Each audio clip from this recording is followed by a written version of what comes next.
नमस्कार दोस्तों, मैं आपका biology teacher V Chaturvedi Green World Publication YouTube channel पर आप सभी मित्रों का स्वागत करता हूं। जैसा कि आप सभी जानते हैं मित्रों, ग्रीन वर्ल्ड पब्लिकेशन की तरफ से आप सभी के लिए राजीव क्वेश्चन बैंक के फुल ऑनलाइन सॉल्यूशन प्रोवाइड किए जा रहे हैं। इसी क्रम में दोस्तों हम लोग टॉपिक वाइज चैप्टर्स की स्टडी करेंगे, साथ ही साथ इससे जो रिलेटेड क्वेश्चंस हैं उनके बारे में भी यहाँ सॉल्यूशन देखेंगे। अब आगे बढ़ने से पहले आपसे रिक्वेस्ट है कि आप हमारे चैनल को सब्सक्राइब कर लें, बेल आइकन भी दबा लें, जिससे जो भी हमारे वीडियोस हैं वो आपको मिलती रहे। चलते हैं दोस्तों अपने टॉपिक की तरफ। जैसा कि आप सभी जानते हैं, जो आपको पहला टॉपिक दिया गया है, पुष्पी पादपों में लैंगिक जनन। पुष्पी पादपों में जो लैंगिक जनन है दोस्तों, sexual reproduction in the flowering plants. अगर दोस्तों इसके बारे में आपको देखें तो यहां आपको मिलेगा टॉपिक वाइज सॉल्यूशन। माफ करिएगा, जैसा कि आप देख पा रहे हैं यहां एक टेक्स्ट आपके सामने खुला हुआ है। इसमें देखें कि पुष्पी पादपों के बारे में आपको यहां दिया गया है। सबसे पहली बात दोस्तों ये जानना है कि जो पुष्पी पादप हैं या फ्लावरिंग प्लांट्स हैं वो होते क्या हैं। तो सबसे पहली बात आती है आपके पुष्पीय पादप। इन्हीं को आप दोस्तों फ्लावरिंग प्लांट्स के बेसिस पे जानते हैं। अब जो पुष्पीय पादप हैं इन्हें एक नाम और दिया जाता है जो आपके सामने है, आवृतबीजी।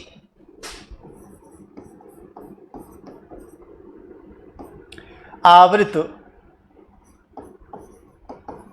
बीजी। अब इसको थोड़ा सा देखते हैं। फ्लावरिंग प्लांट्स का मतलब होता है दोस्तों ऐसे प्लांट्स जो कि फ्लावर रखते हैं या जिनमें फ्लावर पाया जाता है। यहां जो दिया गया है दूसरा नाम दिया है आवृत बीजी, जिनको कि इंग्लिश में आप दोस्तों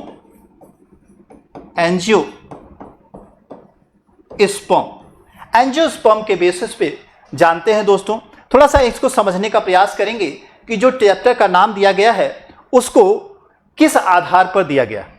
जो आवृतबीजी पौधे होते हैं वह फ्लावरिंग होते हैं, यानी उनमें फ्लावर पाया जाता है। कभी कभी दोस्तों फ्लावर ऐसे होंगे जिसमें मेल और फीमेल यानी नर और मादा दोनों जननांग सेम प्लांट पे पाए जाएंगे। लेकिन दोस्तों कभी कभी कंडीशन ऐसी भी आएगी कि दोनों दो अलग प्लांट्स पर पाए जाएंगे। अब बात अगर करें हम आवृतबीजी की, तो आवृतबीजी जो दोस्तों नाम पड़ा हुआ है वह उनके सीड कोट के बेसिस पे पड़ा है। यानी ऐसे प्लांट जिनके की सीड कवर से ढके होते हैं, यानी बीज के ऊपर बीज चोल जिसे आप हिंदी में कहते हैं, बीज आवरण कहते हैं, उससे ढके होते हैं दोस्तों, उसे हम आवृतबीजी के बेस पे दोस्तों जानते हैं। तो जो ये आवृतबीजी पौधे हैं उनके जो सीड होंगे दोस्तों उनमें आप देखेंगे कि सीड कवर अवश्य पाया जाएगा। उन्हीं के बेस पे ये नाम पड़ा है दोस्तों आवृतबीजी या एंजियोस्पर्म। तो यहां आपके सामने यह मिल जाता है। साथ ही साथ दोस्तों इसमें थोड़ा सा और देखते हैं।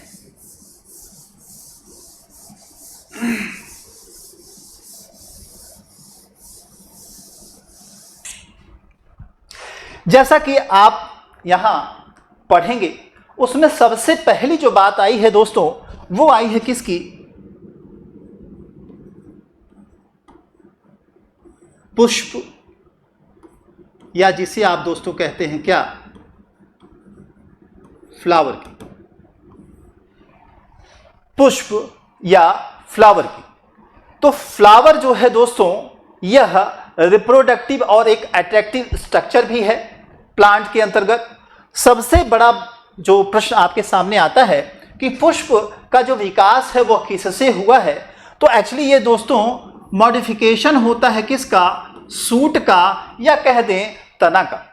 जो तने वाला हिस्सा होता है वही मॉडिफाई होकर के क्या बनाता है, फूल या पुष्प बनाता है। अब थोड़ा सा टेक्स्ट पोर्शन में देखते हैं जो कुछ यहां दिया गया है कि वो क्या कह रहा है। देखिएगा, पुष्पीय पादपों के या आवृतबीजी पौधे का जीवन चक्र। अब इसके लाइफ साइकिल के बारे में थोड़ा सा बताया गया है दोस्तों, उसको देखते हैं। पुष्पीय पादप आवृतबीजी पौधे हैं जो कि बीजाणुजनक स्पोरोफाइट टाइप के होते हैं। कैसे होते हैं दोस्तों? स्पोरोफाइट या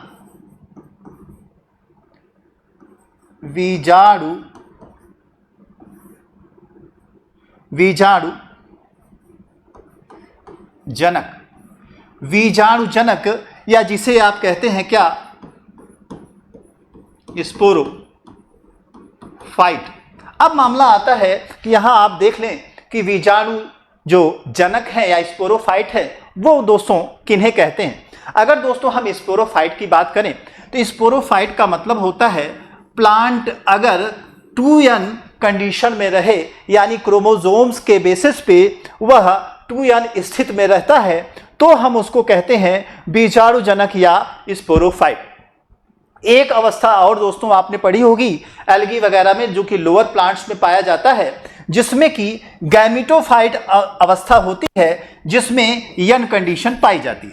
तो इसकी चर्चा हमें यहाँ नहीं करनी है दोस्तों, हमें सिर्फ बात करना है कि जो फ्लावरिंग प्लांट या एंजियोस्पर्मिक प्लांट होते हैं, जिन्हें आप आवृतबीजी कहते हैं, वह एक प्रकार के बीजाणुजनक या स्पोरोफाइट जो प्लांट हैं उसके रूप में जाने जाते हैं। अब अगर हम बात करें दोस्तों, मेन प्लांट तो बीजाणुजनक हुआ, 2n कंडीशन में पाया गया, यह बात तो आप समझ गए होंगे। आगे देखिए, यहां दिया गया है ये अगुणित, यानी जब स्पोर के रूप में होते हैं, जिन्हें आप क्या कहते हैं दोस्तों, बीजाणु। जब बीजाणु बनता है उस अवस्था में दोस्तों यन कंडीशन क्रोमोसोम की आती है, यानी क्रोमोसोम्स के बेसिस पे यन कंडीशन और 2n कंडीशन में के बेसिस पे आप देखेंगे बीजाणुजनक या स्पोरोफाइट की बात होगी। और अगर यन कंडीशन है तो उसके बेसिस पे यहां देखेंगे गैमीट बनता है, जिसे आप बीजाणु यन के नाम से जानेंगे। यन क्या है दोस्तों? क्रोमोसोम नंबर है, जैसा कि आप स्क्रीन पे देख पा रहे हैं।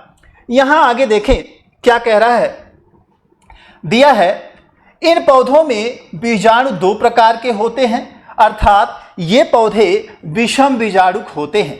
तो यहां एक बात आपके समझने के लिए इंपॉर्टेंट हो जाती है कि यहां दोस्तों विषम जो बीजाणु वाली बात कही जा रही है, यानी इसे देखिएगा, विषम बीजाणुक, विषम बीजाणुक या हेड्रोस्पोरस।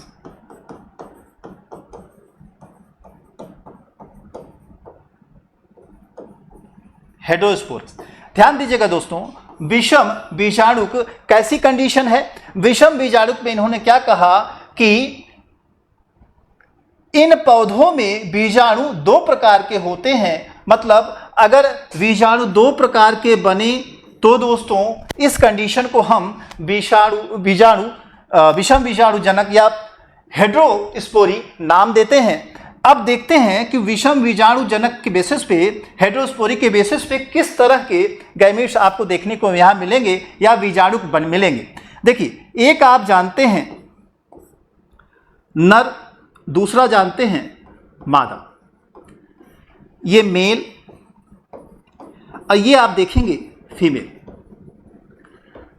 तो यहां दोस्तों अगर हम बात करें विषम बीजाणुक या हेड्रोस्पोरी कंडीशन में, नर और मादा 2 अलग तरह के गैमेट्स आपको मिलेंगे, यानी नर युग्मक मिलेगा, यानी नर गैमीट, और मादा युग्मक यानी मादा गैमीट।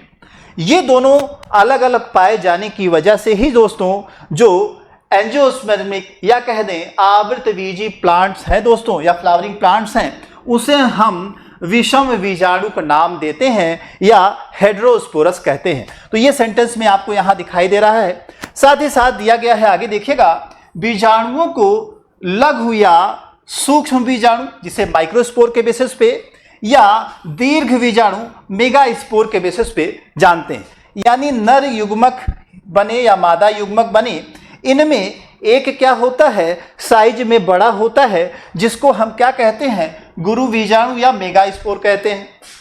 दूसरा दोस्तों साइज में छोटा होगा, जिसे हम सूक्ष्म बीजाणु या माइक्रोस्पोर कहते हैं।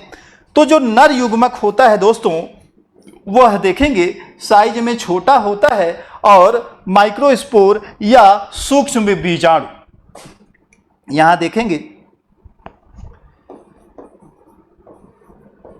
सूक्ष्म बीजाणु। जो सूक्ष्म बीजाणु होगा दोस्तों, वह किससे बन रहा है, आपका विषम बीजाणु हेटेरोस्पोरस कंडीशन से बन रहा है। नर से जो नर गैमीट बन रहा है या नर युग्मक जो हैं, वही हैं क्या, सूक्ष्म बीजाणु, या फिर इसी को हम माइक्रोस्पोर के बेसिस पे जानते हैं। अगर हम बात करें दोस्तों मादा युग्मक की, तो जो मादा युग्मक है वह बीजाणु कैसा है, गुरु बीजाणु है। यहां देखेंगे गुरु बीजाणु।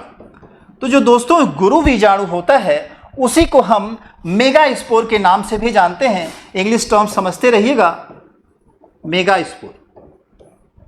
तो गुरु बीजाणु को हम मेगास्पोर कहते हैं, वहीं सूक्ष्म बीजाणु माइक्रोस्पोर के बेसिस पे जाने जाते हैं, नर युग्मक और मादा युग्मक। ये दोनों आपके सामने हैं। आगे बढ़ते हैं दोस्तों।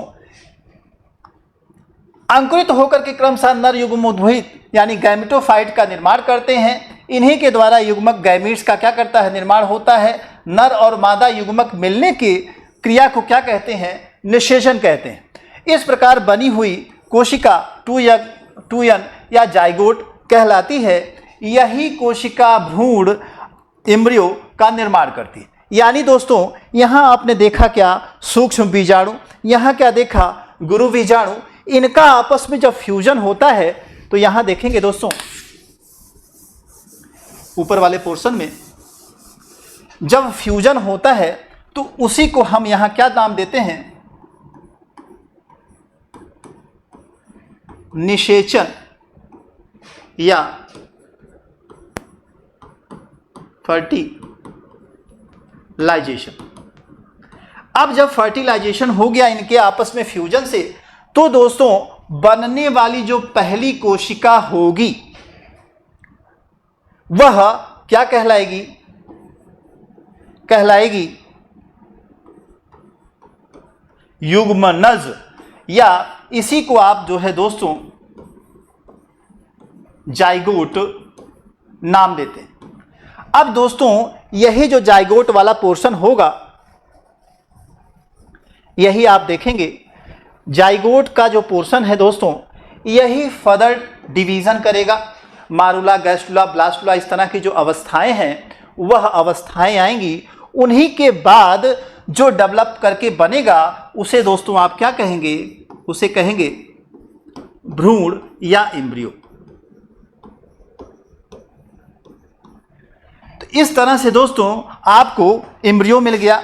भ्रूण बीज के अंदर रहता है, ध्यान दीजिएगा, भ्रूण कहाँ है, बीज के अंदर है। बीज का भ्रूण अंकुरित होकर के एक नए पौधे का निर्माण करता है। इससे बनने वाली नई संतति द्विगुणित यानी क्या, बीजाणु जनक, जो अभी आप दोस्तों पढ़े थे, वह जो है बनाती हैं। इसी को पीढ़ी एकांतरण कहते हैं। यानी इस भ्रूणों से डेवलप होने के बाद एक नया प्लांट बनता है। वह प्लांट जो है 2n कंडीशन में रहेगा, और 2n कंडीशन को अभी दोस्तों एक नाम आप दिए थे, वह नाम क्या है, याद रखिएगा, बीजाणु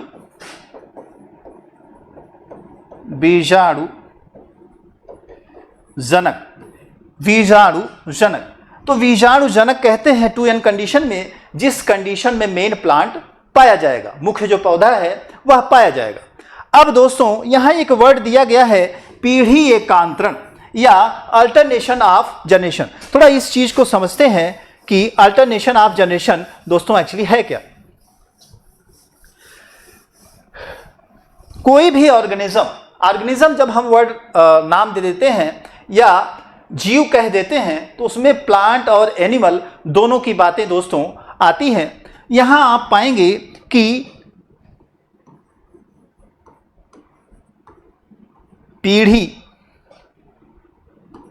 पीढ़ियों का एकांतरण, ये क्या है दोस्तों? अल्टरनेशन ऑफ जनरेशन जिसे आप कहते हैं, पीढ़ियों का एकांतरण, ये क्या है? आप जानते हैं जब पौधा बीजाणु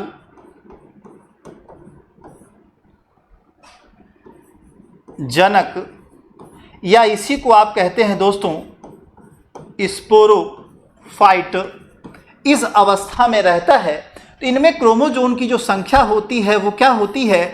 2n होती है, यानी 2n नंबर ऑफ क्रोमोसोम्स पाए जाते हैं बीजाणु जनक या स्पोरोफाइट कंडीशन। यह प्लांट आगे बढ़कर के n अवस्था में भी आता है, जो कि आप देखेंगे युग्मक अवस्था कहलाती है, या गैमीट जिसे आप हिंदी में युग्मक कहते हैं, वह अवस्था बनती है, जिसमें आप देखेंगे n कंडीशन होगा और फिर से ये क्या होगा? 2n कंडीशन में बदल जाएगा। यानी कोई भी प्लांट पौधा अपने जीवन काल में करता क्या है? 2n कंडीशन में रहता है दोस्तों क्रोमोसोम के बेसिस पे, फिर आता है n कंडीशन में, फिर वंस अगेन जो है चला जाता है 2n कंडीशन में। यानी यह जो है क्रमवार साइक्लिक वे से अल्टरनेट होता रहता है, बदलता रहता है। इसी प्रोसेस को कहते हैं क्या? पीढ़ियों का एकांतरण या अल्टरनेशन ऑफ जनरेशन। यानी 2n अवस्था से n अवस्था में बदलना ही अल्टरनेशन ऑफ जनरेशन है। यह सभी जीवों की ज़्यादातर कंडीशन में ऐसी ही पाई जाती है।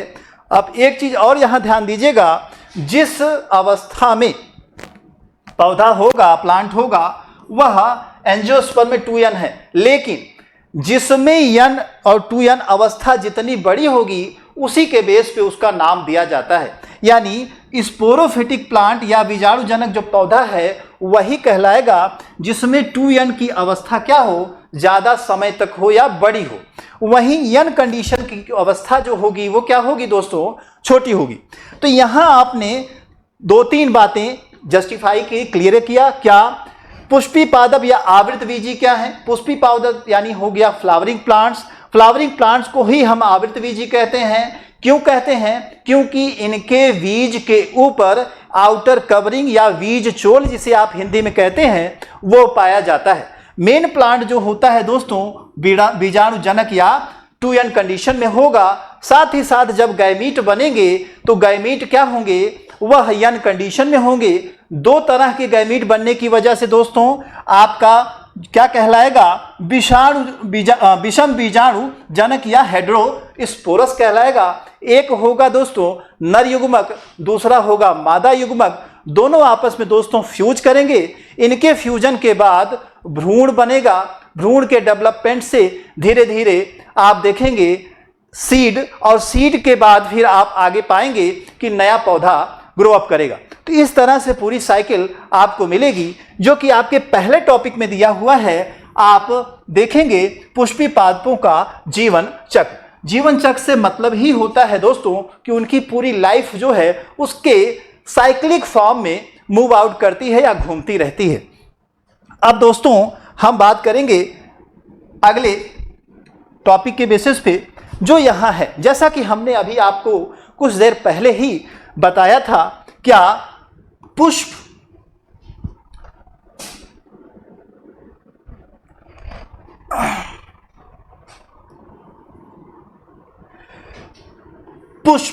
या फूल के बारे में।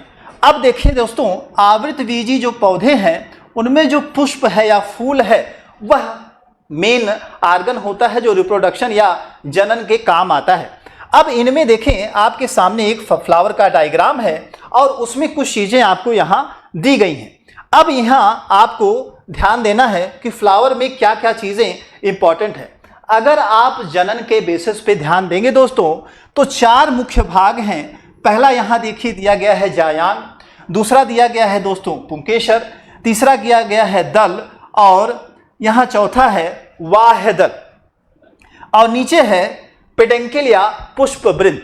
हम बात करेंगे सिर्फ फ्लावर की विभाग जो कि इंपॉर्टेंट हैं, यहां सिर्फ 4 के नाम ध्यान दीजिएगा। पहला है दोस्तों वाह्यदल, इसे दोस्तों आप कैलिक्स के बेसिस पे जानते हैं। दल की बात करें तो इसे दोस्तों कोरोला के नाम से आप जानते हैं। अगर हम पुंकेसर की बात करें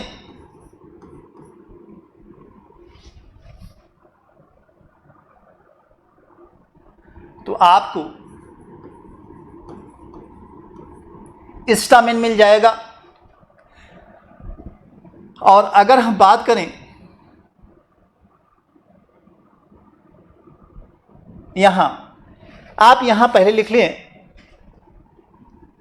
स्टामेन तो होता ही है,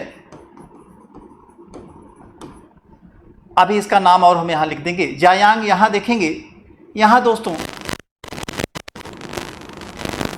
कार्बन के बेस पे आपको मिलेगा, यूनिट के बेस पे पूरा नाम अगर आप लिखें तो यहां लिख सकते हैं क्या,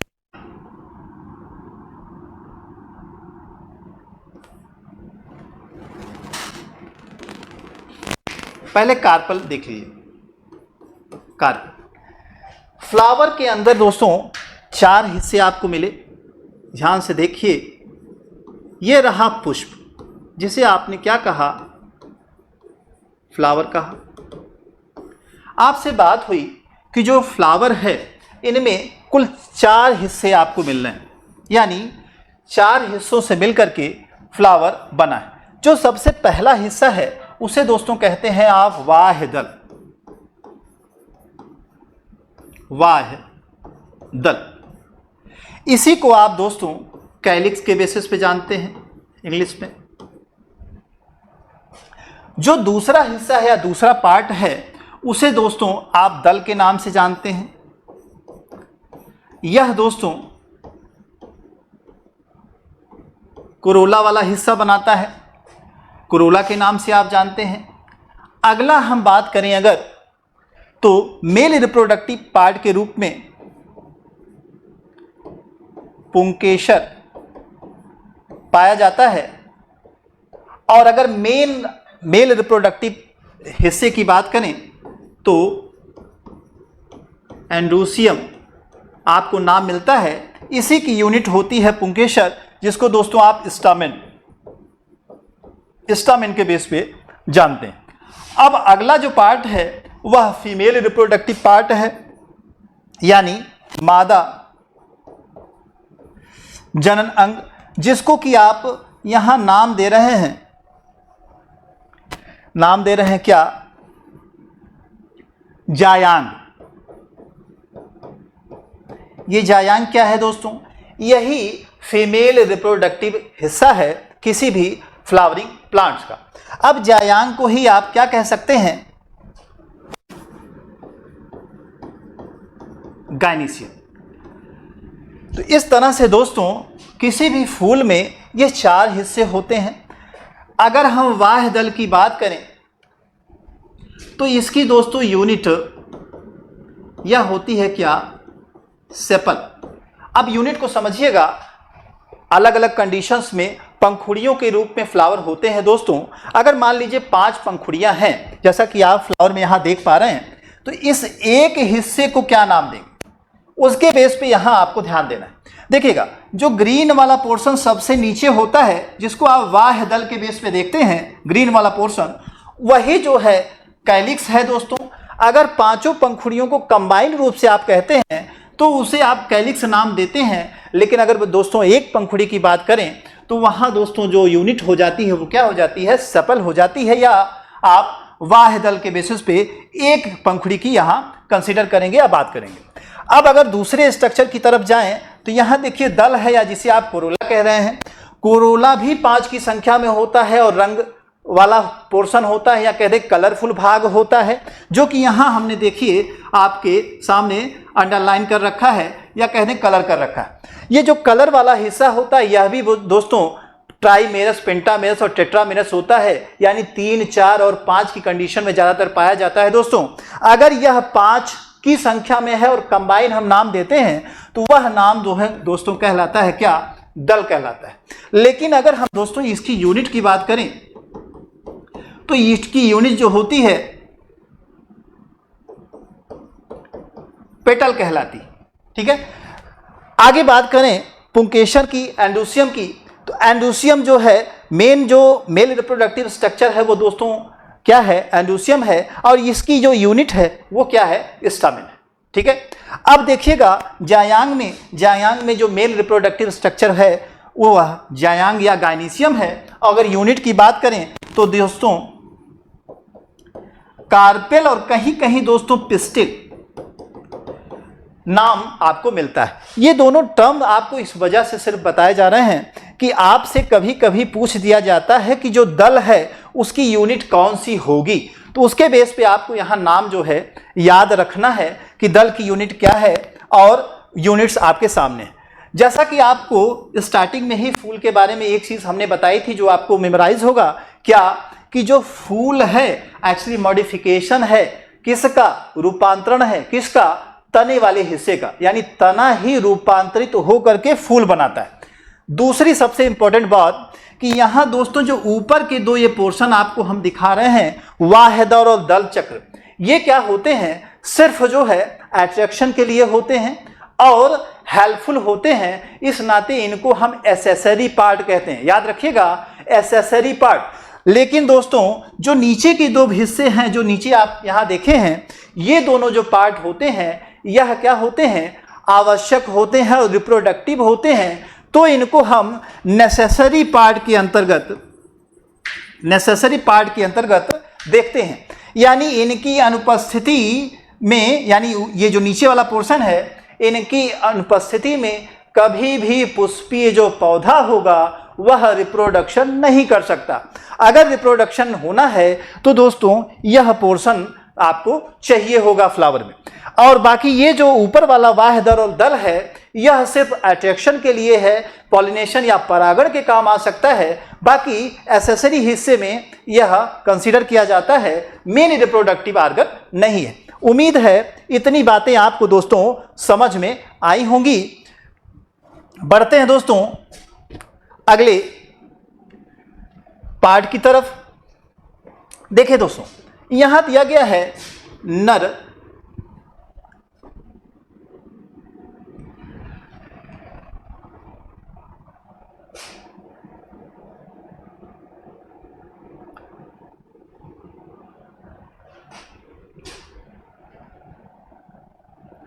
एक मिनट दोस्तों, हाँ अब यहां देखेंगे दोस्तों,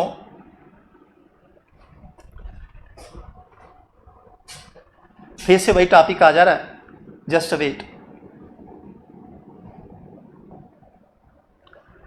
हाँ दोस्तों यहां देखिए, आप सेलेक्ट कर लें। उसके बाद यहां देखिए दोस्तों, आपके सामने दिखाई दे रहा है, देखिए दिया है नर जनन अंग। अब जो मेल रिप्रोडक्टिव भाग है उसी को नर जनन अंग के बेसिस पे आप यहां जानते हैं, जिसे आप नाम क्या देते हैं दोस्तों? पुंकेसर कहते हैं या लघु बीजाणु कहते हैं। याद रखेंगे नर जनन अंग, जो नर जनन अंग है दोस्तों, इसी को हम क्या नाम देते हैं? नाम देते हैं क्या? इसी को कहते हैं दोस्तों पुंकेसर, या एक नाम और है दोस्तों लघु बीजाणु पर्ण। याद रखेंगे लघु बीजाणु पर्ण भी कहते हैं या पुंकेसर कहते हैं। यानी जो नर हिस्सा होगा रिप्रोडक्टिव वह पुंकेसर या लघु बीजाणु के बारे में बताएगा, या लघु बीजाणु या पुंकेसर रखेगा। ध्यान रखिएगा जो नेसेसरी पार्ट है, आवश्यक हिस्सा है पुष्प का, वही हम आप पढ़ रहे हैं। यानी जो एसेसरी था वाह दल या दल, उसको हमने छोड़ दिया। क्योंकि वह आपको स्टडी नहीं करना है, हमें जानना है रिप्रोडक्शन के बारे में। तो रिप्रोडक्शन के बारे में जानने के लिए दोस्तों हमें जानना होगा नर जनन अंग, जैसे पुंकेसर की अगर हम बात कर लें या लघु बीजाणु की पर्ण की हम बात कर लें। ध्यान रखेंगे पुंकेसर या लघु बीजाणुपर्ण यानी माइक्रोस्पोरोफिल क्या है दोस्तों, देखिएगा पुंकेसर जिसमें दो परागनलियां होती हैं द्विकोष्ठकी या डाइथिकस कहलाता है। कभी कभी जैसे गुड़हल, हिबिस्कस रोजा साइनेंसिस आदि में एक कोशिकी या मोनोथिकस होता है। परागकणों के अंदर परागकण, परागकोश के अंदर परागकण या पॉलन ग्रेन पाया जाता है। थोड़ा सा स्ट्रक्चर देखिएगा दोस्तों,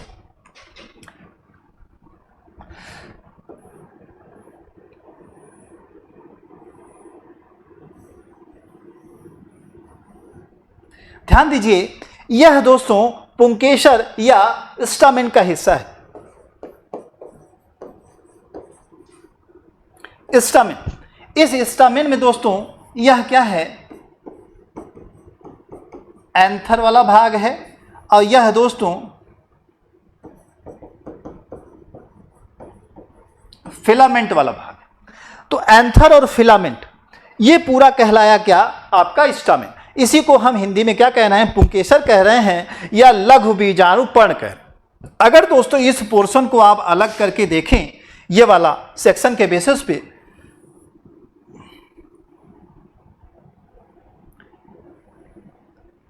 तो कुछ इस तरह की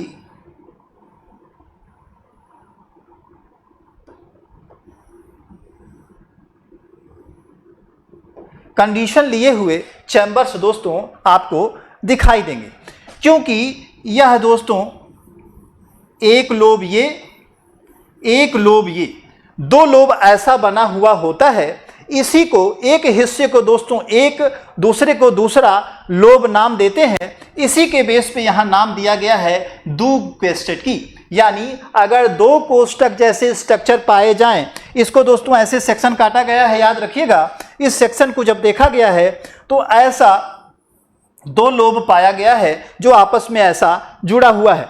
इसी को दोस्तों कह रहे हैं क्या, डाइथिकस। एक चीज यहां याद करने वाली है जो कि आपको यहां बताया गया है कि जो गुड़हल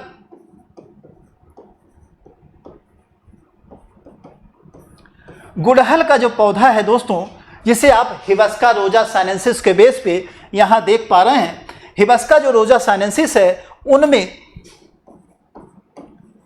एक कोष्ठीय यानी मोनोथिकस की कंडीशन जो है वह दोस्तों पाई जाती है। एक कोष्ठकी या इसी को आप नाम दे देंगे दोस्तों क्या, मोनोथिकस।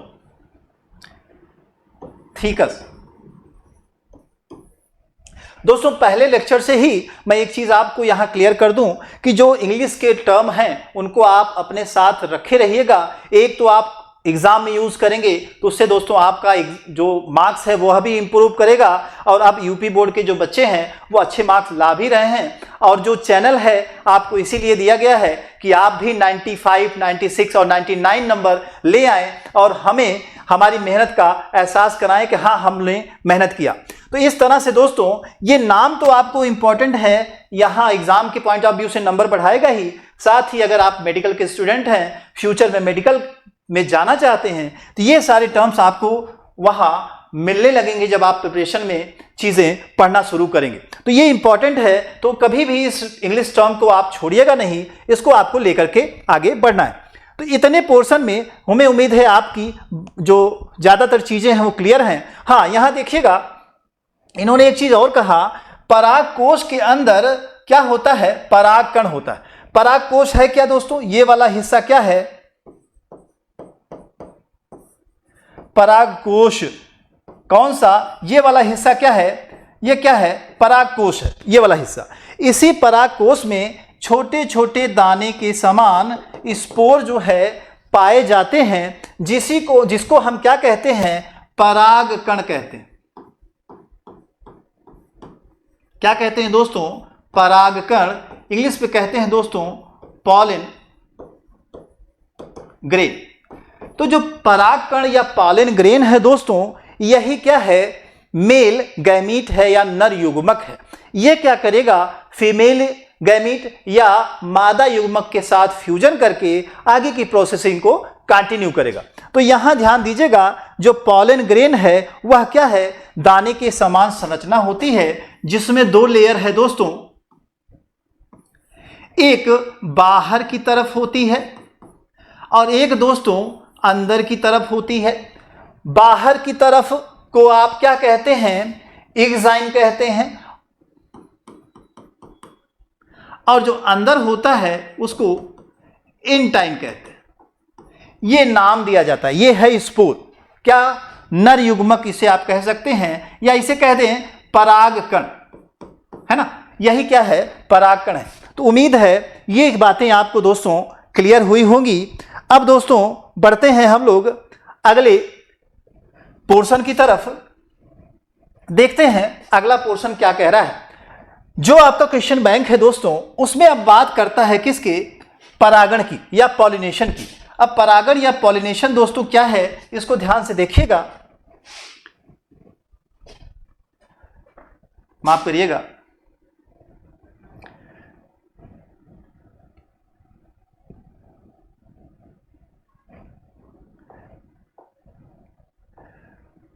परागण या पॉलिनेशन, पॉलिनेशन में दोस्तों आपके सामने है, यहां देखेंगे,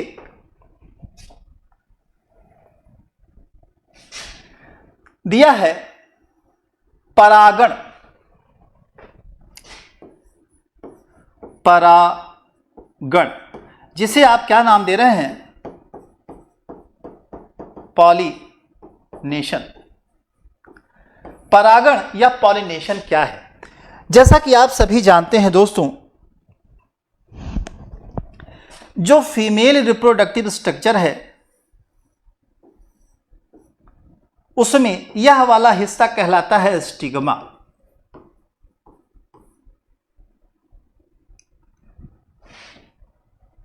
और यह जो स्टिग्मा वाला हिस्सा है, अभी जो नर युग्मक आपने बनाया था, जिसे आपने क्या कहा था, परागकण या पॉलन ग्रेन कहा था दोस्तों, वही परागकण या पॉलन ग्रेन करेगा क्या, परागकण या इसे आप कहते थे पॉलन ग्रेन, यह वाला जो पोर्शन है पॉलन ग्रेन, यह दोस्तों इस स्टिग्मा वाले पोर्शन पे क्या करेगा, आकर के गिरेगा या पहुंचेगा। तो पॉलन ग्रेन का स्टिग्मा के हिस्से तक पहुंचने की जो घटना है दोस्तों, उसी को क्या नाम देते हैं, परागण या पॉलिनेशन कहते हैं। अब थोड़ा पढ़ते हैं, यहां देखिए क्या दिया है, किसी पुष्प के पराग कोश से निकले हुए पराग कणों को उसी पुष्प के वर्तिकाग्र, इसकी हिंदी है दोस्तों क्या है, वर्तिकाग्र, ठीक है, वर्तिकाग्र पर अथवा उसी जाति के किसी दूसरे पुष्प के वर्तिकाग्र पर पहुंचने की जो क्रिया है वह दोस्तों परागण या पॉलिनेशन कहलाती है। बार बार दोस्तों ये क्वेश्चन आपसे पूछा जाता है कि परागण क्या है, तो याद रखिएगा पराग कणों का वर्तिकाग्र तक पहुंचने की घटना ही क्या कहलाती है, प्रोसेस ही क्या कहलाता है, परागण कहलाता है। आगे दोस्तों यहां देखिए, परागण में पराग कणों को किसी कर्मक द्वारा वर्तिकाग्र तक लाया जाता है। यहां इन पराग कणों का अंकुरण होता है और पराग नली बनती है। ध्यान दीजिएगा, एक वर्ड आया है कर्मक। कर्मक का मतलब होता है कैरियर या ले जाने वाला या सहायक। कभी कभी क्या होता है, पॉलन जो ग्रेन है ये दोस्तों या पराग कण है, यह डायरेक्ट खुद तो पहुंच पाता नहीं है, तो उसके लिए कुछ मीडिएटर होते हैं, वाहक होते हैं जो उनको ले जाने का काम करते हैं। अगर हम दोस्तों इनकी बात करें तो आपको मिलेगा कि जो पॉलन ग्रेन है या पराग कण है वह दोस्तों दानेदार संरचना के रूप में होगा और कभी इंसेक्ट के पैर आदि में चिपक करके, कभी हवा के द्वारा, कहीं आप देखेंगे पानी के द्वारा, इस तरह से वह ट्रांसफर होगा और ट्रांसफर हो करके जो वर्तिकाग्र वाला हिस्सा है या स्टिग्मा वाला हिस्सा है फीमेल रिप्रोडक्टिव स्ट्रक्चर में या मादा जनन अंग वाले हिस्से में पहुंचेगा। तो तो इस हिस्से पे पहुंचने के बाद खास बात इन्होंने क्या कही कि यह यहां जर्मिनेट करेगा, यानी जो पॉलन ग्रेन है, पराग कण है दोस्तों, वह वहां उगेगा और उगने के बाद एक ट्यूब जैसा स्ट्रक्चर बनाएगा जिसको आप पराग नली या पॉलन ट्यूब के बेसिस पे जानेंगे। देखिएगा, ये मान लीजिए दोस्तों आपका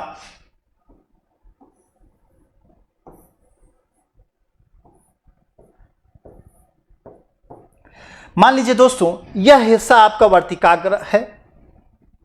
क्या है? वर्तिकाग्र। इसी को आप क्या कह रहे हैं? स्टिग्मा। वर्तिकाग्र या स्टिग्मा नाम दे रहे हैं। तो ध्यान दीजिएगा, वर्तिकाग्र जो या स्टिग्मा है उस पर दोस्तों पराग कण या जिसे आप पॉलन ग्रेन कह रहे हैं दोस्तों, ये है पॉलन ग्रेन। ये क्या करेगा? पॉलिनेशन के थ्रू, परागण के थ्रू आ जाएगा। यहां आने के बाद दोस्तों यह एक ट्यूब जैसा स्ट्रक्चर फॉर्म करेगा जो यहां से ऐसा आगे बढ़ेगा। ठीक है, यह जो स्ट्रक्चर बन रहा है इसी को दोस्तों क्या नाम देते हैं? पराग नली, या इंग्लिश में इसी को कहते हैं क्या?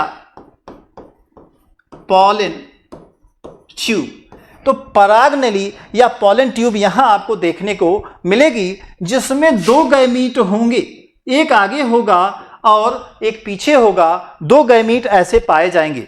अब दोस्तों यहां आप देखेंगे बीच में पोलर न्यूक्लियाई होता है जब स्ट्रक्चर बनाते हैं। यहां 3 सेल होती हैं जिसको एंटीपोडल, यहां 2 ऐसी होती हैं जो कि सिनर्जिड के बेस पे, यहां एंटीपोडल के बेस पे, ठीक है, यहां सिनर्जिस्ट के बेस पे आपको दोस्तों मिलेगा। यहां बीच वाला जो सेल है इसी को क्या कहते हैं? इसी को आप कहते हैं एग, अंडक कोशिका। और इन सबको कंबाइन वे से आप क्या कहते हैं? कंबाइन वे से एग ऑपरेटस के बेस पे जानते हैं। बीच में क्या है? Polar nuclei, polar nuclei.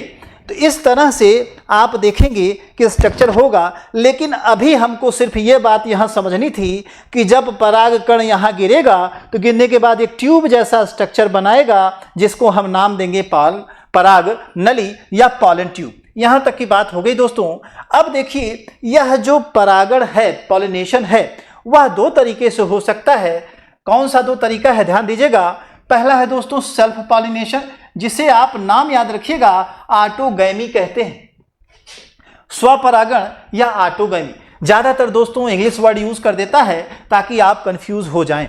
ठीक है, तो याद रखेंगे। दूसरा है परपरागण, जिसे आप क्रॉस पॉलिनेशन या आलोगैमी कहते हैं। तो यहां आपको कंफ्यूज कराने के लिए या आपके ऑप्शन को थोड़ा सा स्ट्रांग बनाने के लिए, ताकि आप आसानी से क्वेश्चन न कर पाएं, आपको इस तरह के टर्म दिए जाते हैं। टर्म्स को याद रखिएगा।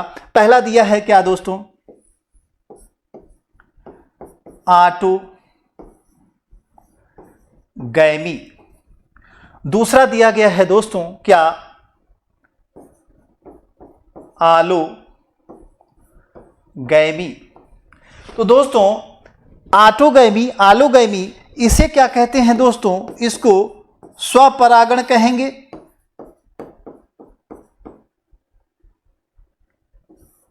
और यहां जो आलो है उसी को क्या कहेंगे? परपरागण। तो स्वपरागण और परपरागण के बेस पे नाम तो आप पहचान जाएंगे। इस वजह से दोस्तों ऑटोगैमी और आलोगैमी जो टर्म है वह आपको दे करके कंफ्यूज कराने का प्रयास होता है एग्जामिनर के द्वारा। तो यहां आप इस चीज को एकदम कंसीडर कर लीजिए कि ऑटोगैमी और आलोगैमी, यह 2 पोर्शन आपको देखने को मिलेगा। किसके बेसिस पे? परागण के बेसिस पे। यानी परागण 2 तरह से हो सकता है। अगर उसी पौधे के बेसिस पे है तो यहां आप देखेंगे सेल्फ, और दूसरे पे है तो क्रॉस के बेसिस पे नाम होगा। यहां देखिएगा लिखा है स्वपरागण।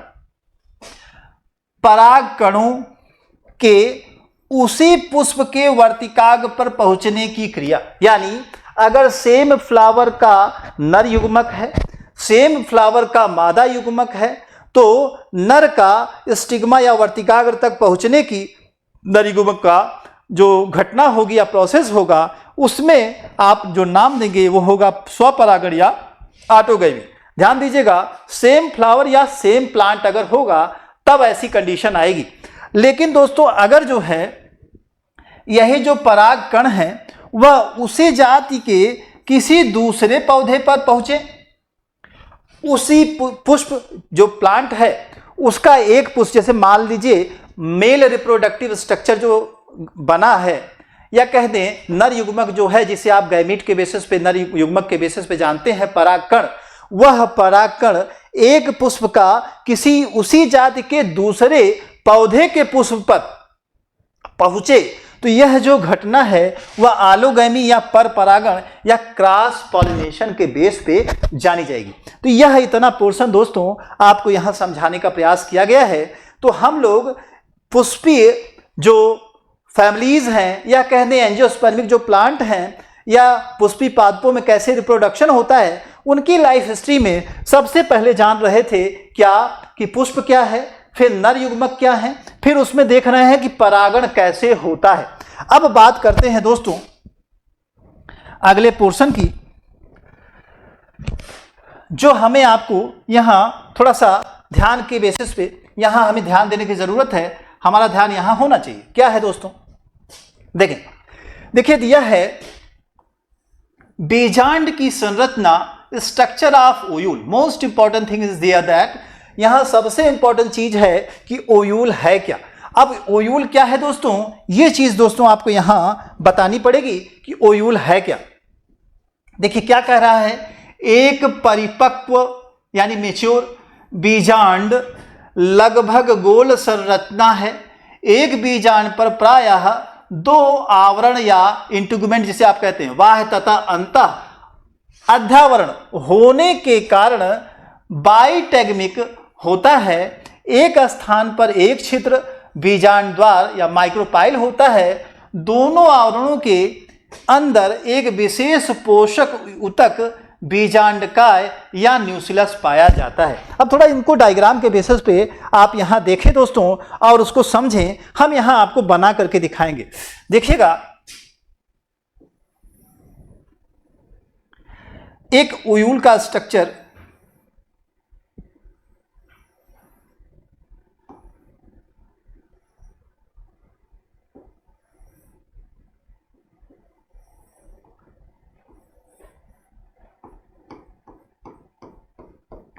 ये एक नॉर्मल सा ओयूल है दोस्तों, या कह दें कि यह क्या है, बीजांड। क्या है दोस्तों, बीजांड या ओयूल है। अब जो बीजांड या ओयूल है इसके कुछ पोर्शन को यहां इंडिकेट किया गया है। क्या, सबसे बड़ी बात कह रहा है जो परिपक्व या मेच्योर जो बीजांड है लगभग गोल संरचना में होगा।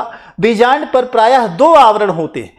आवरण का मतलब यही इंटीगुमेंट दोस्तों, यह वाला पोर्शन जो देख रहे हैं आप, यह एक है और यानी ये पहला वाला है, यह दूसरा वाला है। दो आवरण है। दो आवरण में जो बाहर की तरफ है दोस्तों, है ना, बाहर की तरफ देखिएगा वाह, इसे क्या कहेंगे, वाह अध्यावरण, या इसी को क्या कहते हैं, आउटर इंटीगुमेंट। ये दोस्तों क्या है, आउटर इंटीगुमेंट। कौन सा, बाहर वाला पोर्शन जो हमने दिखाया। उसी के पास जो अगला वाला है, ये वाला हिस्सा, इसे क्या कहेंगे दोस्तों, इसे दूसरा नाम देते हैं अंतः अध्यावरण। क्या है दोस्तों, अंतः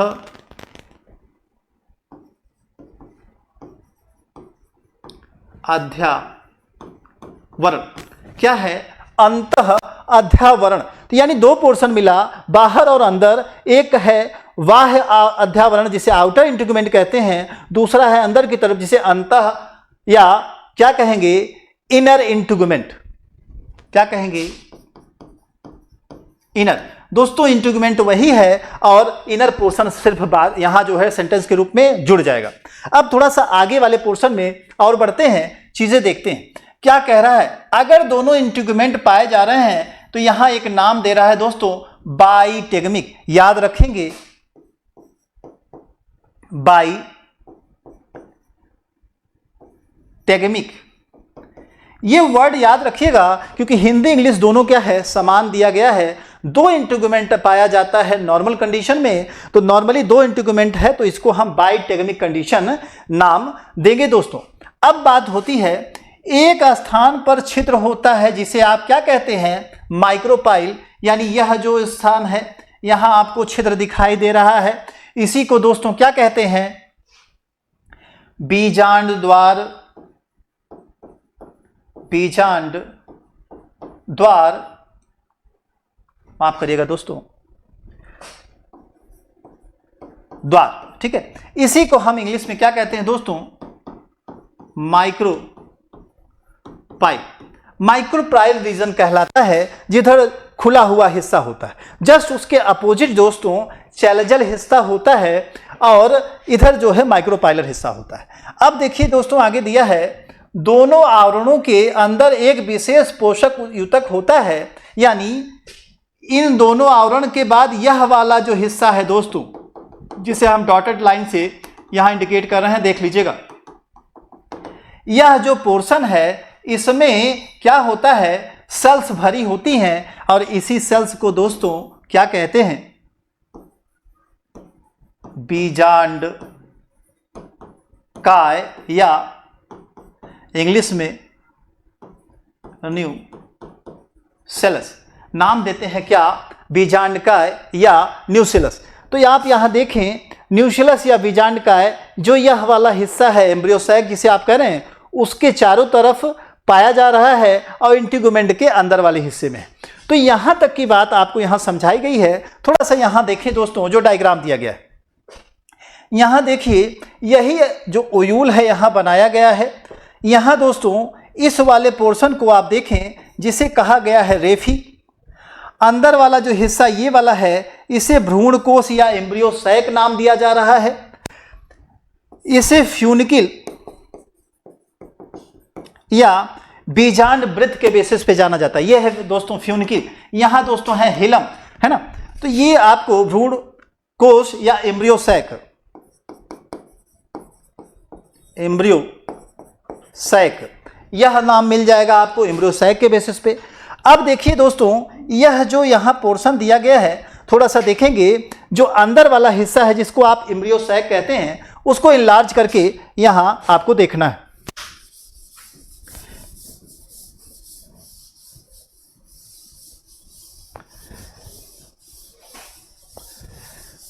अगर आप दोस्तों इनलार्ज कंडीशन में देखेंगे तो जो ओयूल वाला हिस्सा है ये पोर्शन है, इस ओयूल वाले हिस्से में यहां देखेंगे 3 सेल, 1 2 3, ये 3 सेल ऊपर दिखाई गई है। बीच में पोलर न्यूक्लियाई की बात की गई है। नीचे भी 3 सेल है दोस्तों, जिसमें से जो सबसे बीच में है जिसको मैंने यहां राउंडेड कर दिया है यही क्या है मेन सेल, जिसे आप अंडक कोशिका या फिर एग सेल, एग सेल के नाम से दोस्तों इसे आप जानते हैं। थोड़ा यहां से नाम को आप क्लियरिफाई कर लीजिएगा कि इस वाले पोर्शन में जो ऊपर होता है उसे आप क्या कहते हैं प्रतिध्रुवी कोशिका,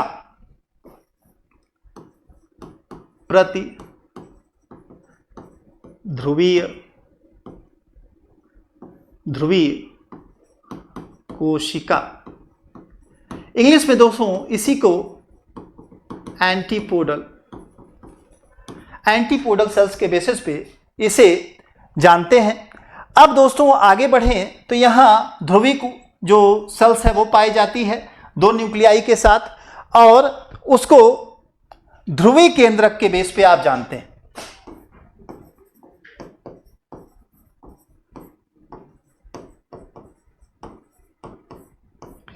ध्रुवी केंद्रक के बेसिस पे आप जानते हैं। यहां नीचे जो 3 सेल दी गई हैं दोस्तों इन्हें आप क्या कहते हैं अंड उपकरण, यहां ध्यान दीजिएगा क्या कहते हैं, अंड उपकरण। इसी को दोस्तों एक ऑपरेटर्स के बेस पे आप इंग्लिश में नाम को देखेंगे।